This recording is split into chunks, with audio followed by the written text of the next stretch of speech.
everyone. Welcome to the fourth episode of the Vitamin C Show. I am here today with Mackenzie Heller, a licensed mental health therapist, also my friend. And today we're going to be talking about mental health stigmas revolving around depression and anxiety. I thought she was the perfect person to do this with because she is a therapist and she literally studied this. So, with that being said, we'll go ahead and start with the first question being, what is depression and anxiety and what is it not? As far as the diagnostic material goes, depression is mainly just not just excessive sadness, but excessive sadness. You have a loss of interest in things. You're losing motivation constantly, or not constantly, but consistently in your day-to-day life. It's something that happens for over 2 weeks. It's something that also has to be diagnosed by someone that's a I professional. actually think that 2 weeks is a surprisingly short amount of time for you to be diagnosed with this. And I agree with that. With other diagnoses, there's some that you have to do 3 months, 6 months, stuff like that. Versus depression is just a quick 2 weeks under the rug, and it's as long as you're exhibiting those symptoms, that's your diagnosis. However, there are different forms of depression that come with um, different symptoms that come from childhood trauma, adverse experiences, stuff like that. Um, and one thing that I wanted to note about it is that it's something that prohibits your activities of daily living. So your activities of daily living are essentially just like your ability to get out of bed in the morning, go about your daily tasks. So if you go to school, going to school, talking to your family, even talking to your friends. But as soon as that gets to be too much or it's debilitating, that's when it's starting to become that diagnosis of depression as opposed to it just being a period of sadness. Exactly. And I was about to say is like a lot of people will self-diagnose themselves when they feel sad, but forget that it's completely normal to feel sad. It is a human emotion, at least if you're have that extra feeling and empathy. Not everyone does, but sadness and nervousness as it relates to anxiety is a normal human response.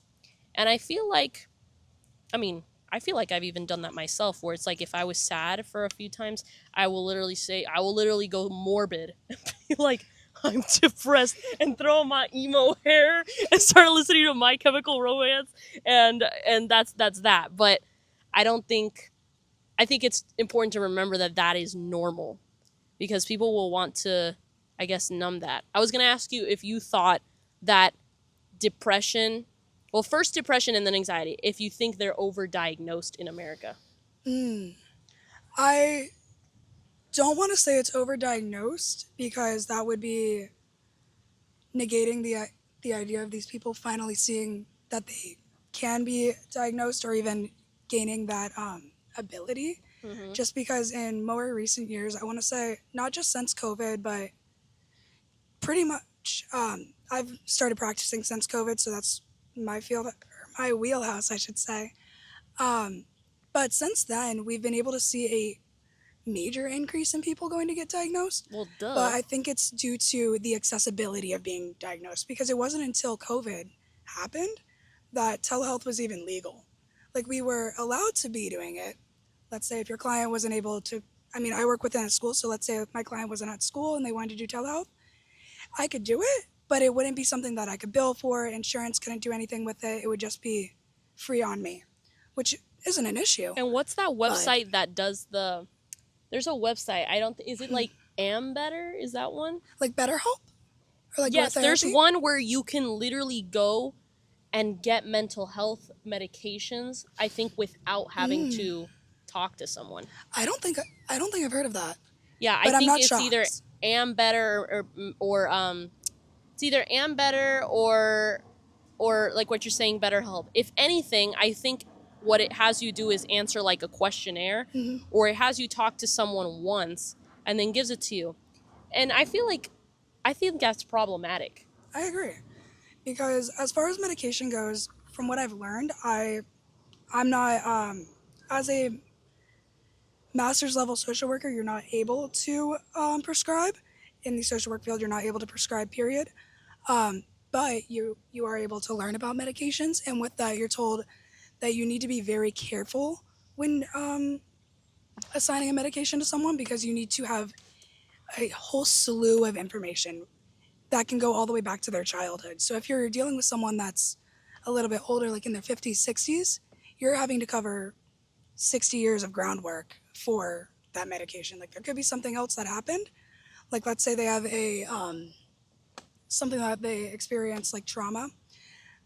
Let's say that's untreated for them and they're still working through it. That can definitely be something that affects how that medication is affecting them, if that makes any sense. Just because they aren't aware of how to deal with their pre-existing trauma. So if they're getting a medication that's not specifically for that and the doctor isn't aware of that, then that can have a adverse effect on the client or patient in that case.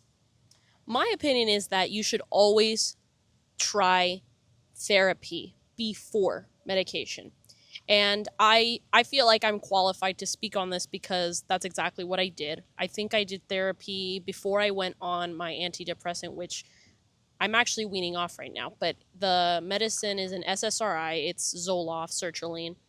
And I did therapy, I want to say like 3 or 4 years on and off because of health insurance reasons, before I decided to go on antidepressant. Now, the reason I decided to go on antidepressants was because I was, in this particular moment in my life, I was in a very depressive episode. It lasted a few months, and my mom was really worried about me. And at this point, prior to that, I hadn't decided to go on the medication because I was more afraid of the side effects than what it would do for me positively, which is ironic because it's like, if you decide to go on this, it's because it's supposed to help you, or not even treat. It's supposed to help whatever feelings of anxiety or depression are coming your way that are preventing you from living your daily life.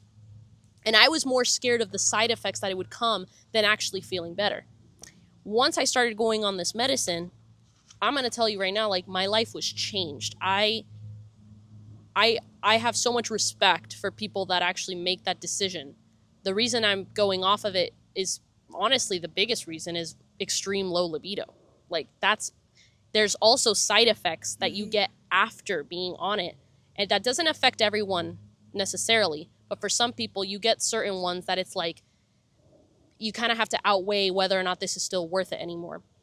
My plan is to go off of it for a year, see how I feel, and if I still feel great, then great. But it's done its purpose miraculously throughout.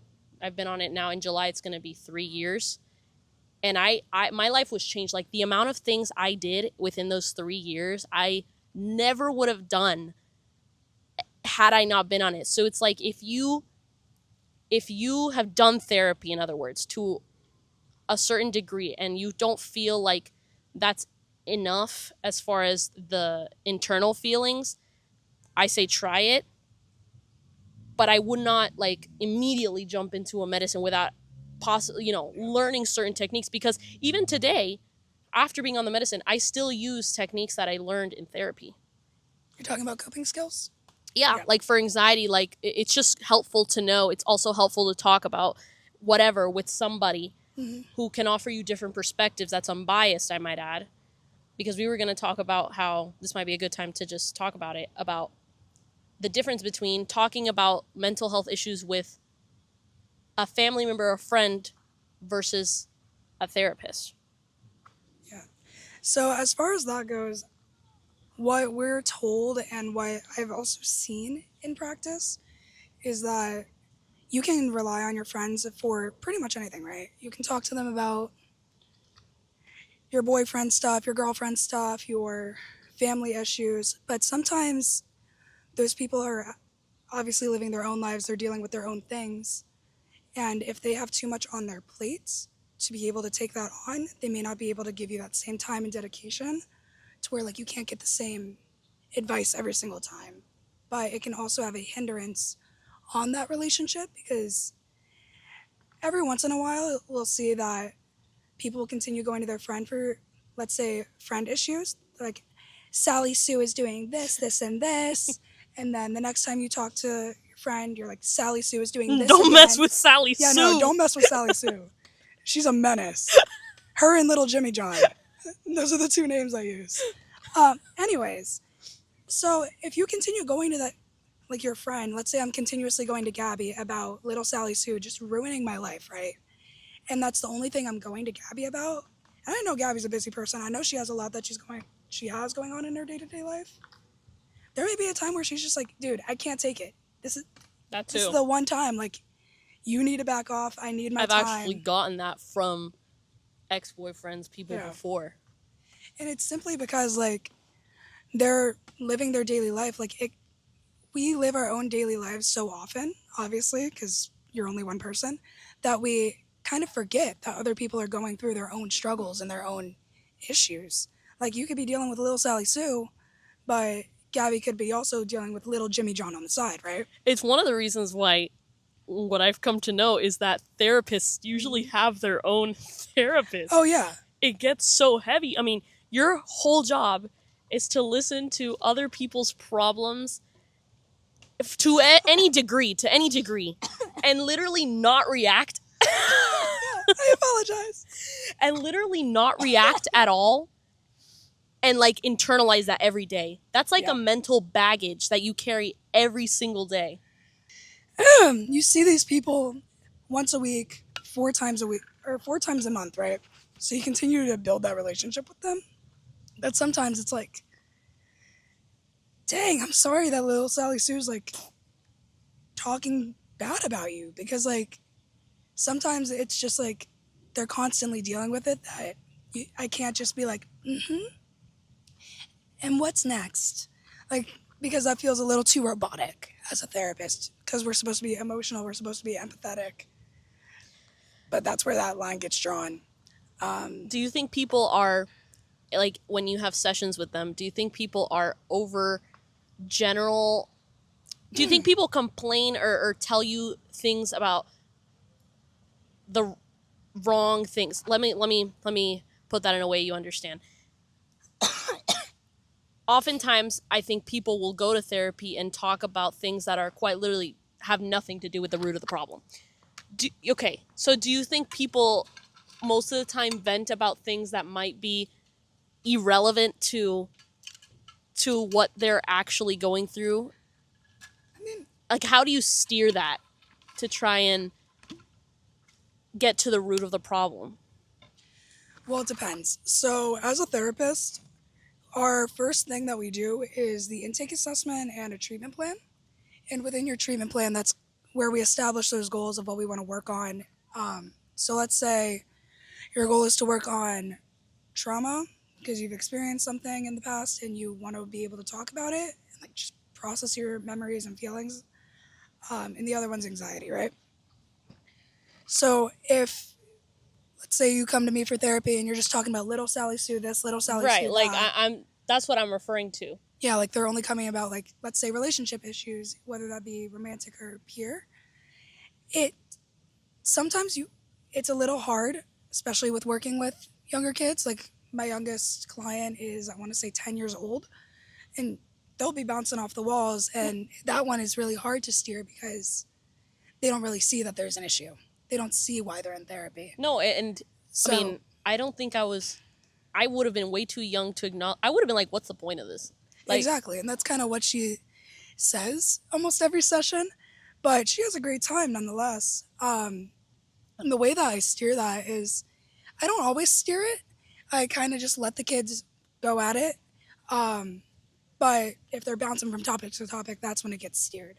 What I mean by that is if you come in and your topics that we need to cover are trauma and anxiety, and we're working on coping skills or just being able to process it, that's mainly what our first things we're working through are, to give you those tools so you can go about your daily life.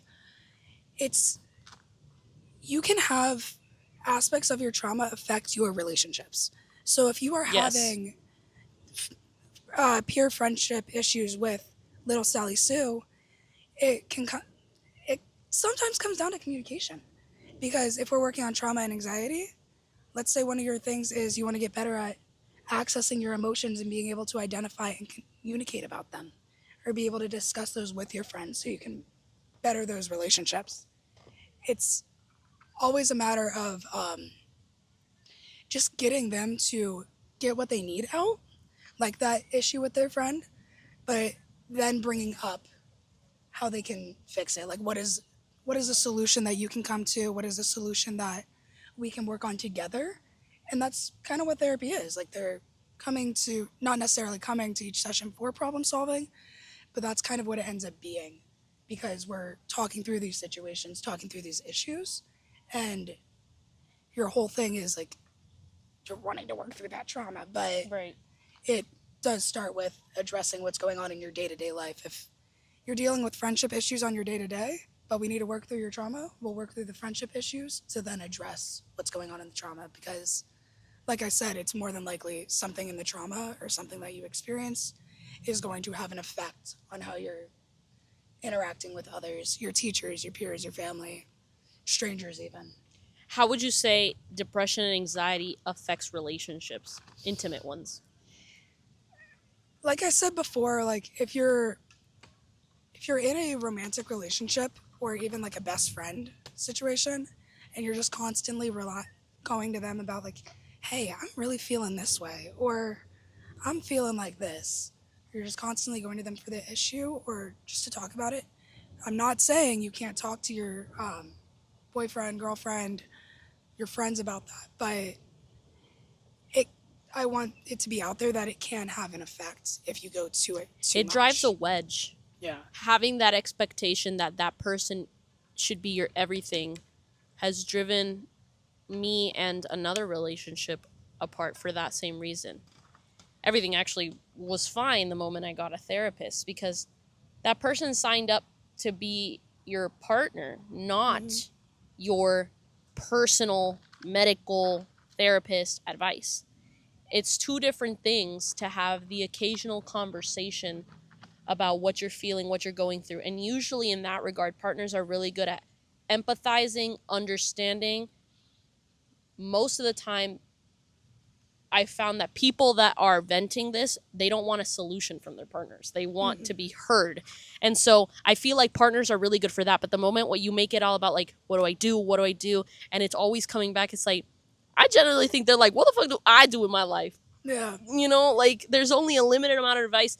And I think this goes hand in hand with a topic that we were going to talk about generational responses to mental health. Because let's take this for example.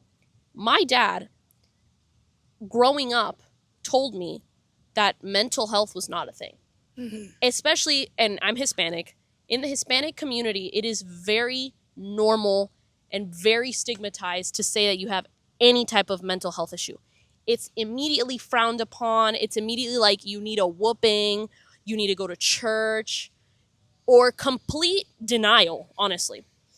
And so my dad had anxiety, crippling anxiety growing up, and it was always resolved with a beating, which made it worse. Yeah. And, you know, as a child. And so it isn't until now, even growing up when I had the anxiety and I had depression or whatever during those periods of time, he thought that I was abnormal or needed something that he could give me. Now, what's the problem with this? The problem with this is that if he learned that mental health wasn't a thing, and if he learned that it was frowned upon, that you need to go to church, that whatever, what advice do you think he's going to give to me when I tell him that I have anxiety and depression? It's not going to be, let's go to therapy. It's not going to be, let me help you get better. It's going to be, here's my fucking belt.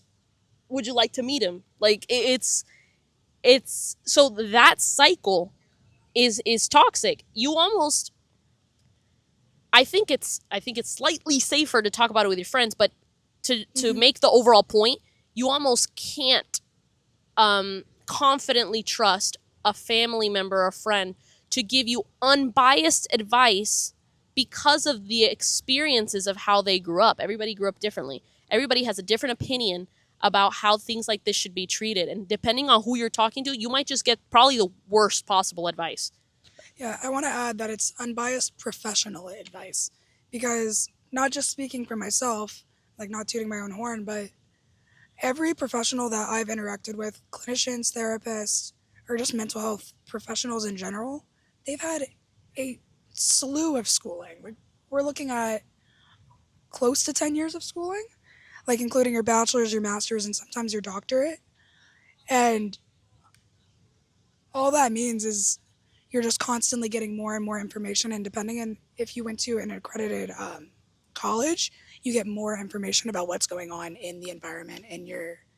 And accreditation literally just means that your college is giving you the resources so that you are gaining access to diversity, equity, and inclusion courses, so that I may be able to serve people outside of my community, like outside of what I identify as, which would be a white woman who's 24 years old. It gives me, not to give you my whole identifying information, but it gives me the ability to start to serve these people, because it doesn't give me all the information that I could need to go and serve other people, but it does give me a starting point.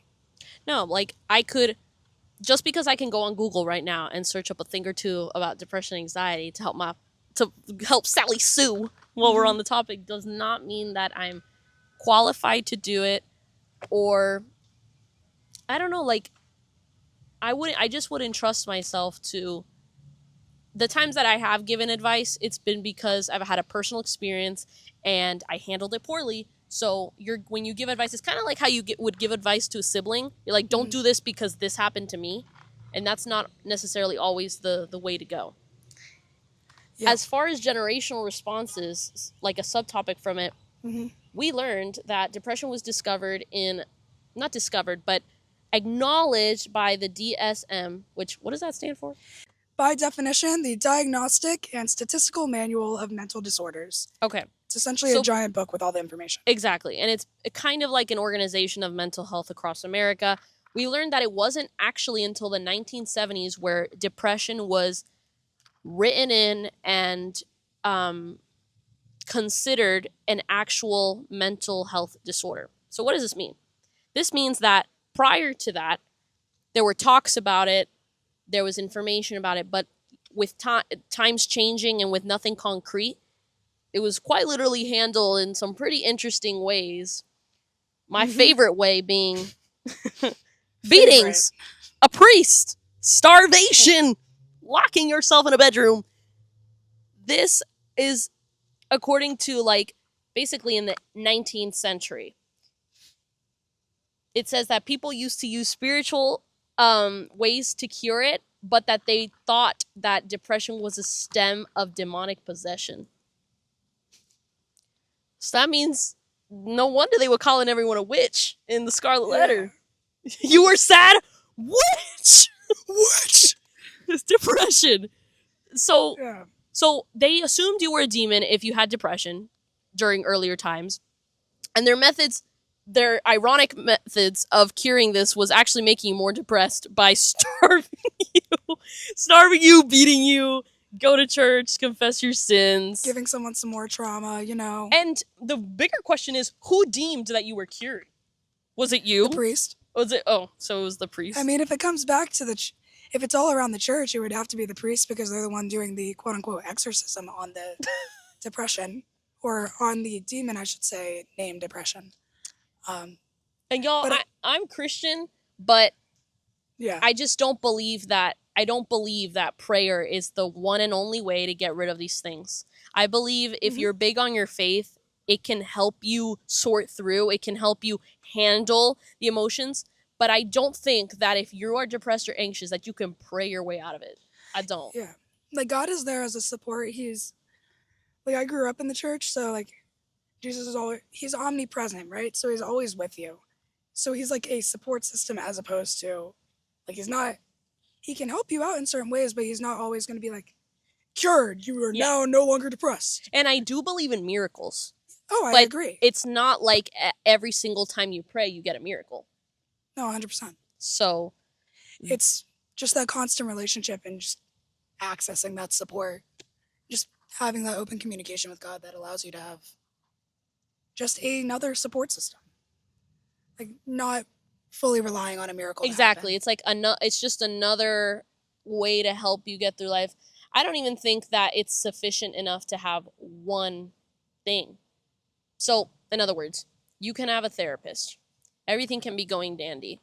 But I have found that the times I've been most at peace were times that I was doing things that made me happy in addition to that. So, like, what do I mean by this? I wouldn't go to a therapy session and then go and sit in my room every single day watching TV until the next session. That's miserable, and quickly you will realize that. I would go and maybe look at some things that help with this, which oftentimes it's the simplest things. It's like going on a walk, going outside, getting fresh air, eating good, doing exercise. These are all things that are actually proven to help increase mood and decrease anxiety and depression. That should be done in supplement of you getting that mental help. You don't just do one thing. You don't just talk about it to one person and then hope that it's done. It's like an accumulation of life things, because we have to live with ourselves every single day. And there's so much time. There's so much time that if you're a fully working person or a full-time student, it's very easy to get caught up in life and caught up in work and quite literally make, especially in today's society when everything is about, especially in America, like about how hard you're working, how much money you're making. Those things in the grand scheme of life do not matter. They matter because we gave it importance and because we need, for example, we need money to survive in the society that we're in. But they're ultimately things that we prioritize over our own well-being. So, And I would also want to highlight with that just the accessibility of other people's lives on social media, because it's not obviously looking at someone else's life on social media isn't going to make you it's not going to give you anxiety, it's not going to give you depression, but constantly looking at people and like kind that of has affected me so much. Exactly, like seeing what other people are going out and doing and then going and comparing it to yourself. Like going back to it, I'm 24 years old. When I was younger, I want to say we were just looking at Billie Eilish tickets the other day. Mind you, we failed at getting these tickets. Like, and it was another Taylor Swift fiasco. Like, we were in the queue, and then we weren't in the queue. Yeah. And tickets were sold out by the time. I'm like, what the fuck is the point of the queue? It was abysmal. But my point is when I was, I want to say 17. Actually, I want to say I was 18 and Billie Eilish was 17. And she just won her first Grammy. Something like that. And I was like, damn, there's someone out here getting Grammys who is a year younger than me. Yeah, and I'm over here like picking my nose in math class. No, and I'm over here like getting a 1 on my AP Psych test. No, mind you, that's also supposed to be the easiest one. I got a 1. I got a freaking 1. Anyways, and look at her now, y'all. Yeah, no, standardized tests don't even matter. Look, she made it. Same thing happened with Giselle. Actually, I don't know what the entrance exam for nursing is. It's like some licensing, some nursing entrance exam. She failed it like 2 or 3 times, or not failed it, but didn't meet the passing to go into nursing school. She finished valedictorian of her nursing school, and now she's a full-time nurse. Don't let these standardized tests get you down. You are better than a damn test.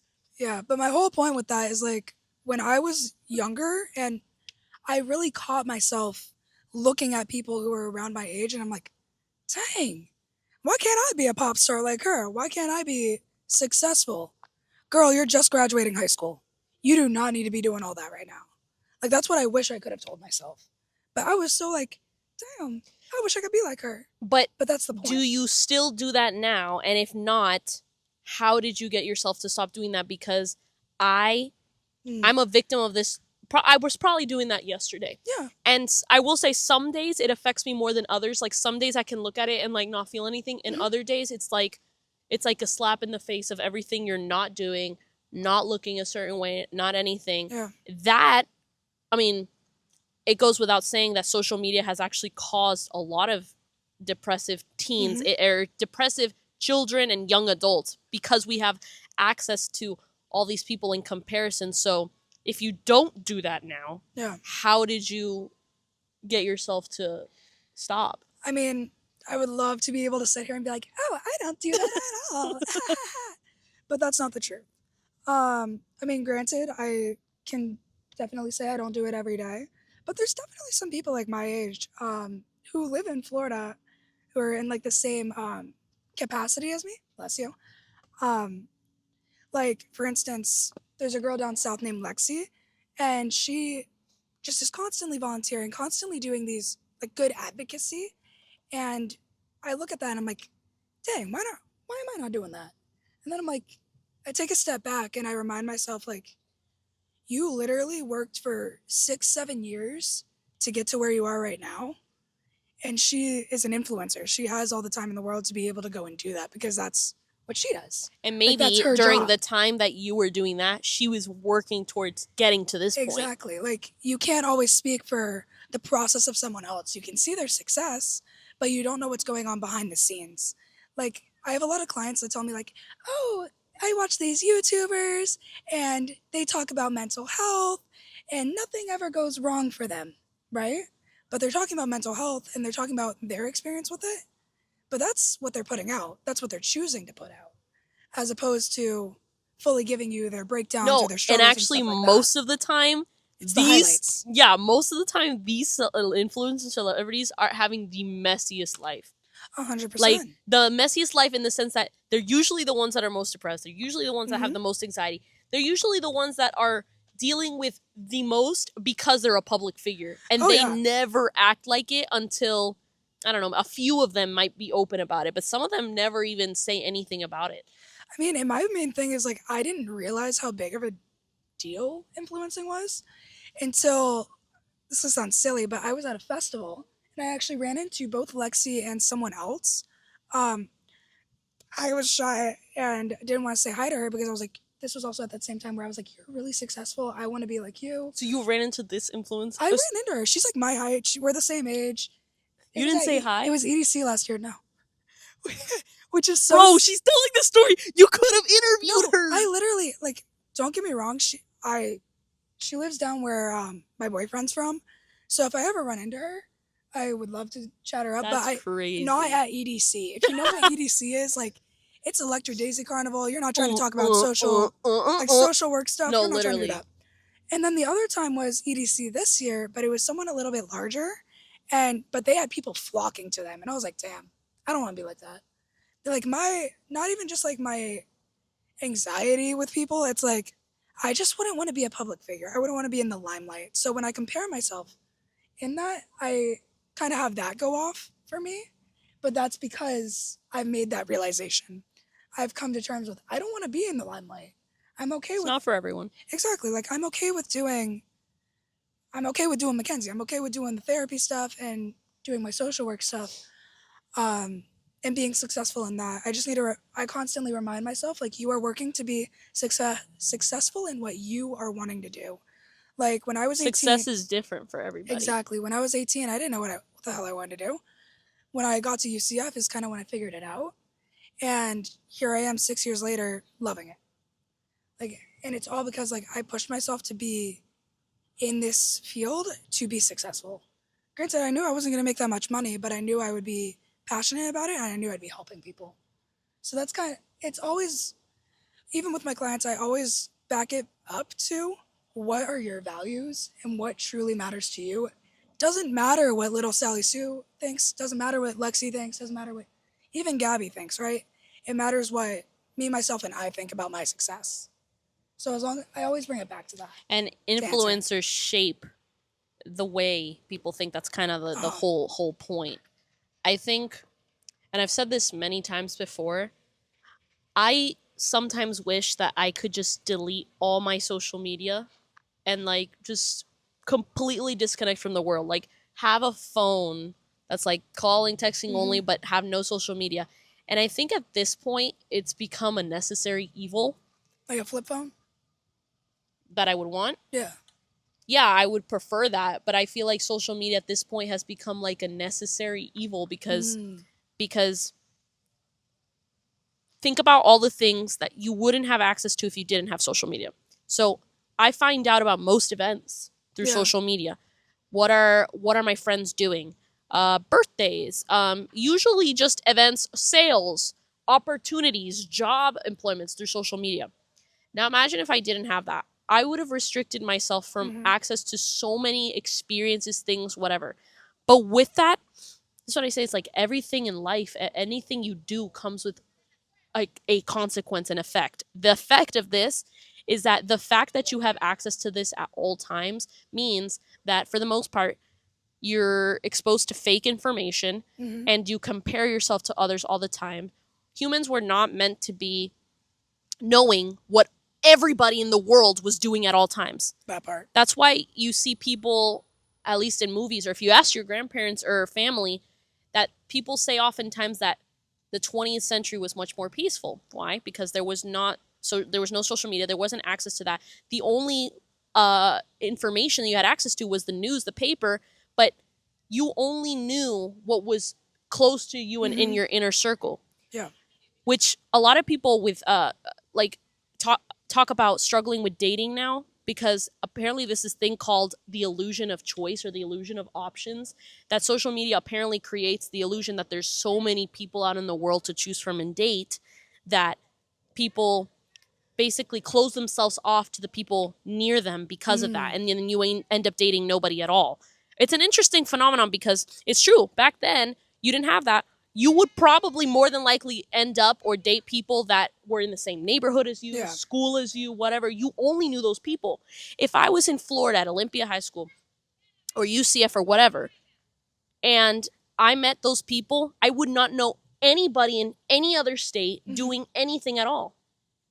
That sounds so liberating. Yeah. And you wouldn't really know about what's going on in any other state. No. You wouldn't have access to it. You might know if you have access to like newspaper, you might have known what's going on in the country, maybe in your state, but nothing else. And that sounds so peaceful because the saying ignorance is bliss is actually very true.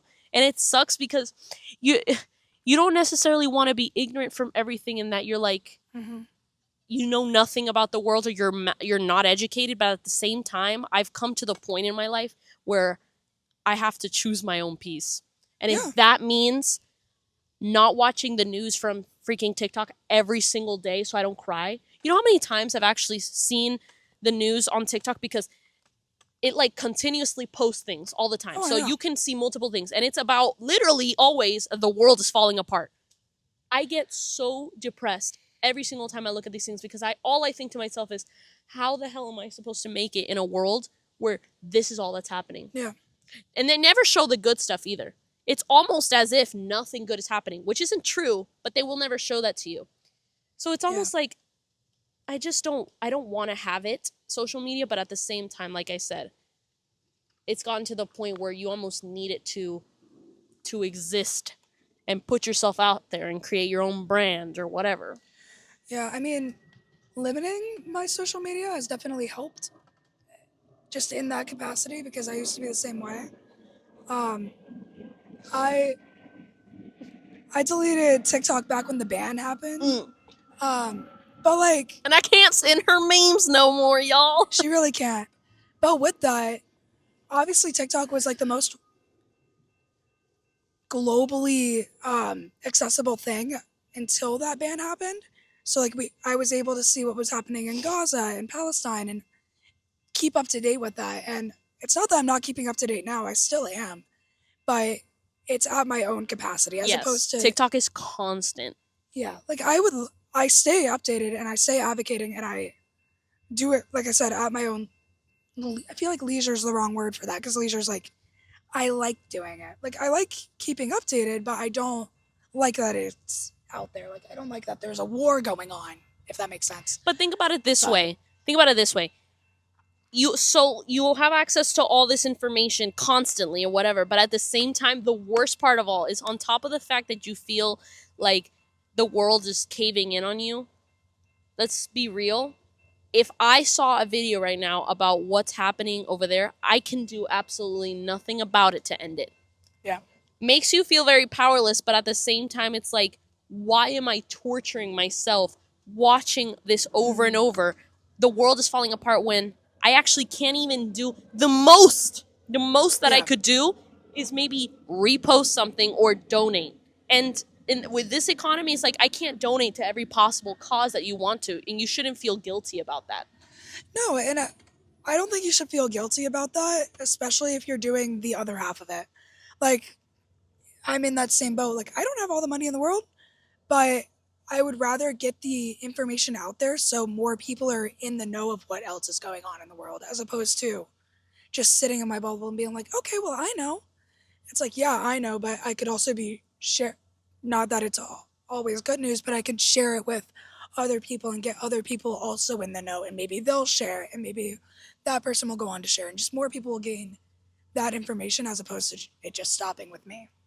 If that makes sense. That's why I continue to repost that stuff, and it's like the infographics and everything, but it's also because I have family in the political world.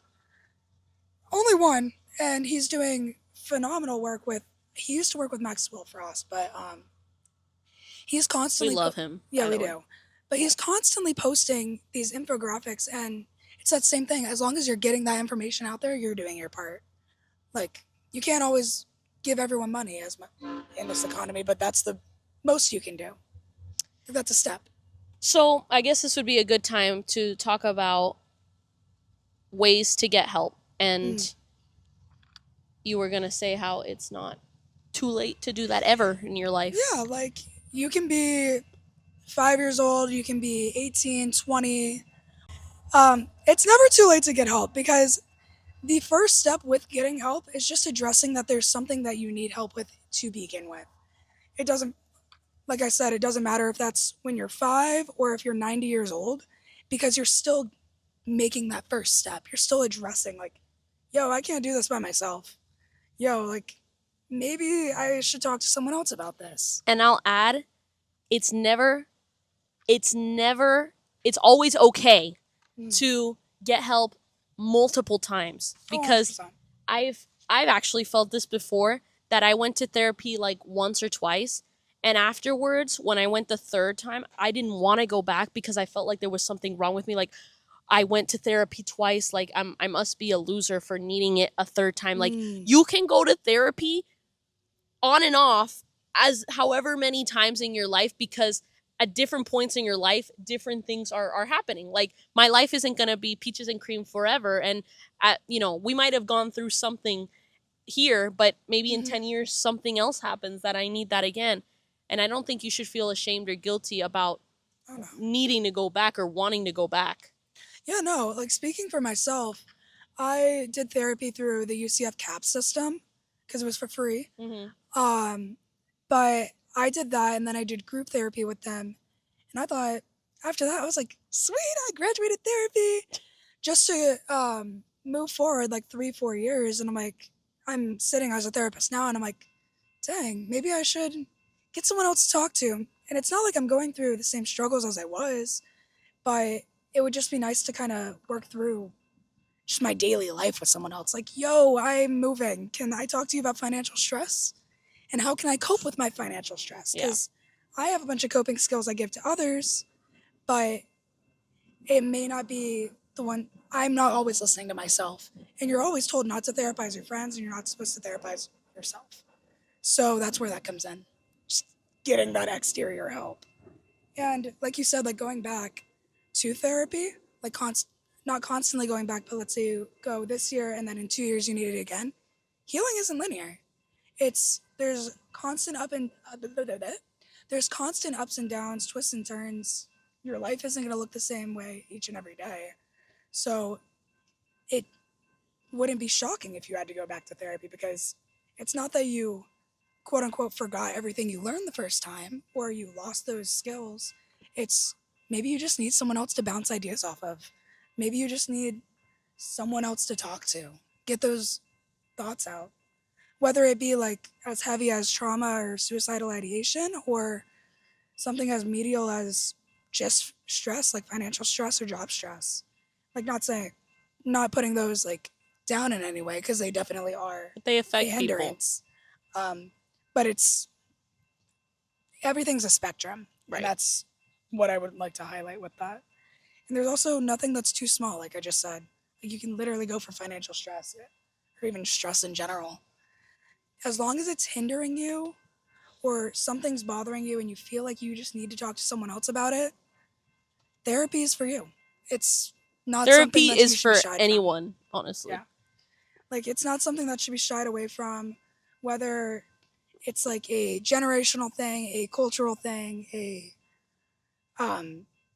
like if you're male, female, non-binary, whatever it may be, that's like stopping you from gaining therapy. Not saying that any of that would, but if there is something, should just reevaluate it. And if there's something you want help with, at least be open to the idea, I should say, and be aware of the other things that could be hindering it, like hindering your thought about going, like generational trauma, or even just the generations in your family. Mm-hmm. Because I could talk about generational trauma Yeah. all day. Like, there's a whole book called it's it I believe It Didn't Start With You, and it's fully about generational trauma and how your grandmother's childhood trauma can still be affecting you in this day and age. But yeah, that's a whole other thing to highlight. Yeah. Okay. Well, with that being said, we hope that you enjoyed this episode of the Vitamin C Show. It was much more educational. I do like to highlight certain things that I feel like the general public should know, just because I think that's important if I have a platform. So with that being said, tune in for next week's episode on the Vitamin C Show, and have a great rest of your day, y'all. See ya. See Bye. you.